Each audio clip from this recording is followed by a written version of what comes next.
Again. All right, we're back with Leslie Sanders. We're talking new music.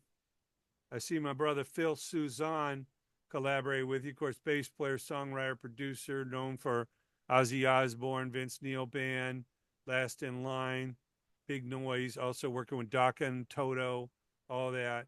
Now, Prophets of Addiction. Tell us who else is in the band with you. I know Wayne is one of your members. Who do you got? Well, I've kind of just what we did this time is we kind of made a record. So I don't know, if we call it a band, necessarily, and Okay. that's we had that So you had discussion. you Like, had players that recorded, but you yeah, don't and know who's going to be actually well, playing I mean, shows. at this point, everyone said we might play. We don't really know what we're going to do at this point. We're trying, to be honest, we're trying to get on a couple shows. We would love to get on those Michael Monroe shows he's going to play, and we're kind of trying to pursue that. Who knows if it happens or not? But so I mean, yeah. So we had Chad Dratz played guitar, Terry Bratch played guitar, Gigi played guitar, Phil played bass, Wayne Stokely on drums, and I sang. And that's what there was a couple guest musicians like piano player uh and then Stoney Curtis played one solo. Um, but So you obviously recorded this in Vegas, right? we recorded almost most all of it in Vegas. Yes. One of the songs we had previously recorded the drum tracks for in Seattle, and then the rest was in Vegas. So, but yeah, pretty much 99% in Vegas. Yeah, and Now, we wanted to. what was your We worked connection? out That there. came through Stony, or that came through Phil, or What's how, that?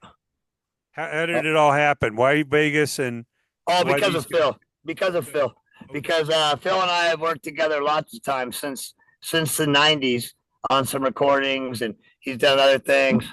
And one thing we hadn't done in a long time was to do a record from the beginning because financially and everything else is hard. I'm up here, he's there, and or he was in LA or whatever. So then you got to get all the people, and so this one I had the songs, and we met in the practice room down in Vegas. We worked on those songs, and we developed them, kind of arranged them a little bit better here and there, and then we started laying down the drums. And then after that, we different people we would fly there and start laying the other parts down. The songs were just kind of a bare bones structure, simple, straightforward guitar, and then we added all the extra stuff. wow, yeah. No, I know you've been getting some praise. Metal Sludge calls Prophets of Addiction, modern day Hanoi Rocks meets 69 Eyes. There's plenty of pop hooks, whiskey drenched vocals. Yeah, man, I'm good friends with Michael Monroe and all those guys. Steve Conti, his Yeah, guitarist, who of course played in New York Dolls with yeah. David Johansen, and Well, then you can put in the good word to get us on those shows. yeah, man, they're coming to the whiskey and they're coming The to vamped. the Rainbow and they're coming to Vamp. That's Yeah, well, that's what we're I know trying to the do. Get on Rainbow those. that lineup's already set. Yeah, yeah. We got offered to play a slot on that, but it was like so early in the day. We didn't want to portray ourselves like that at this point.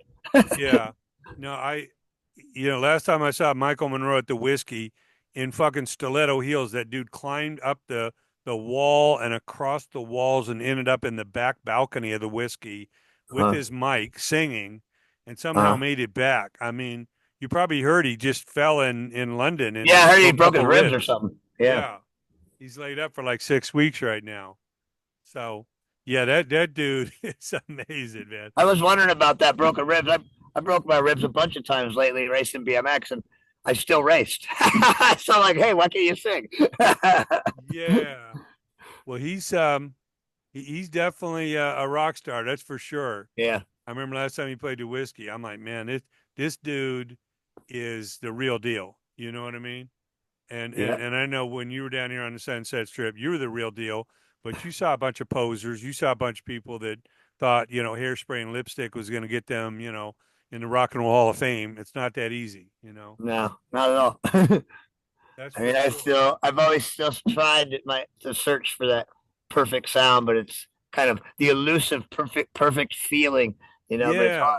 it's hard to find those people to do that. It all starts with the drums, and that's I'm so happy to have Wayne playing drums. He's so good. It made everything else and everybody else. It made the way I sang the song so much easier to try to sing to the feeling that feels right instead of where I feel like, maybe you're fighting it a little bit.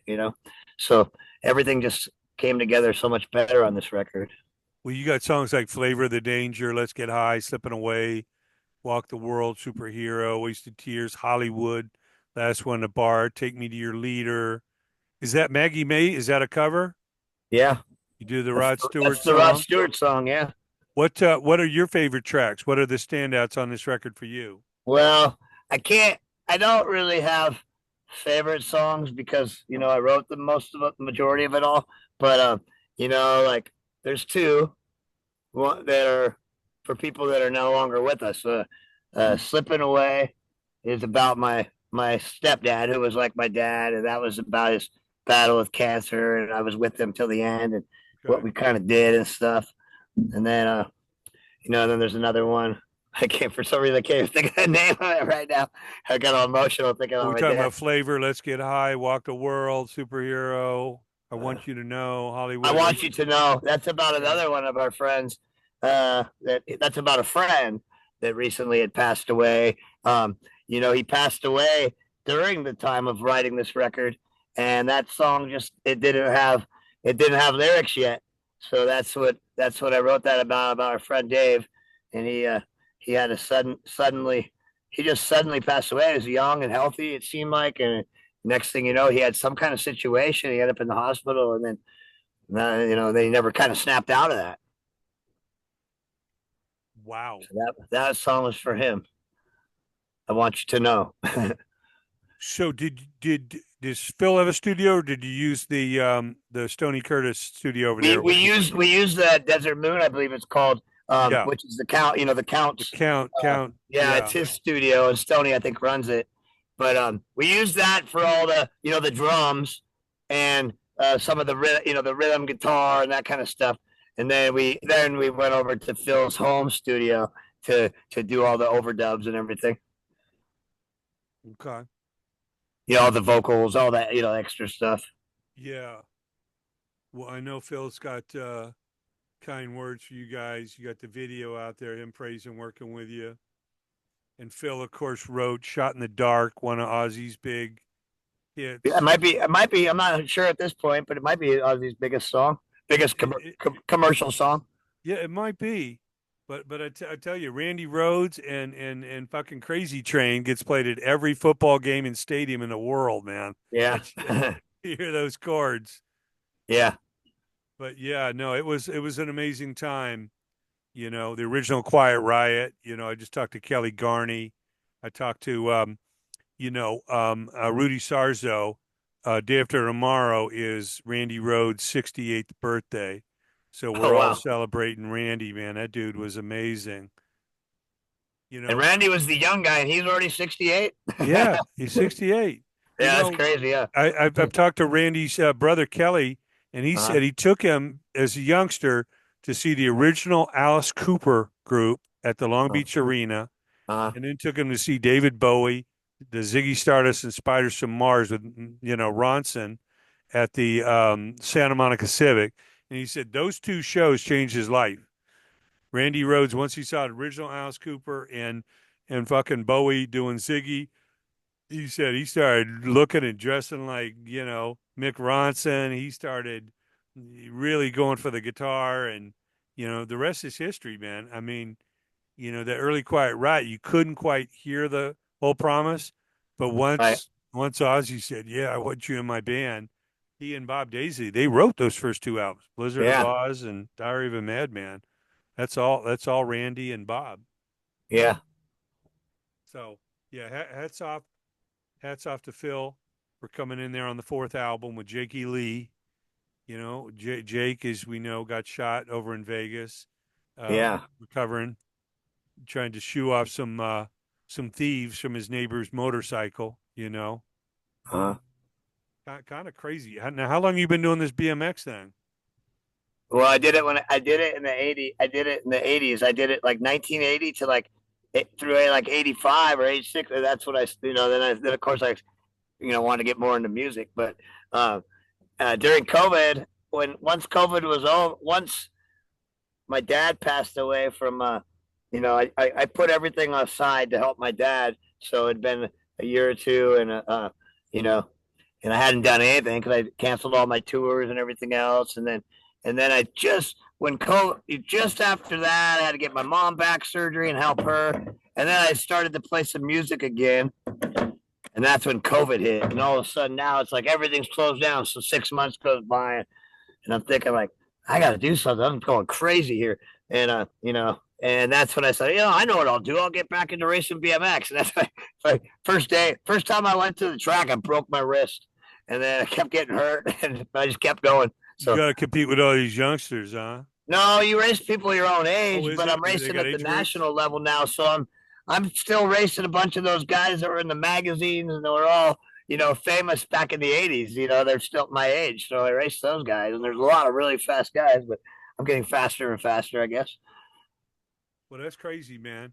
Well, we congratulate you on the new album.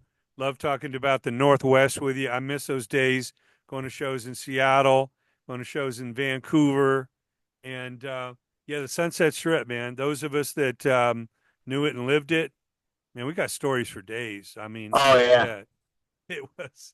I mean, some of us didn't survive. yeah, I, I know. I know a couple guys hanging out with Guns N' Roses didn't make it, and a number of people in and around. A lot of those bands, man, they just didn't know moderation.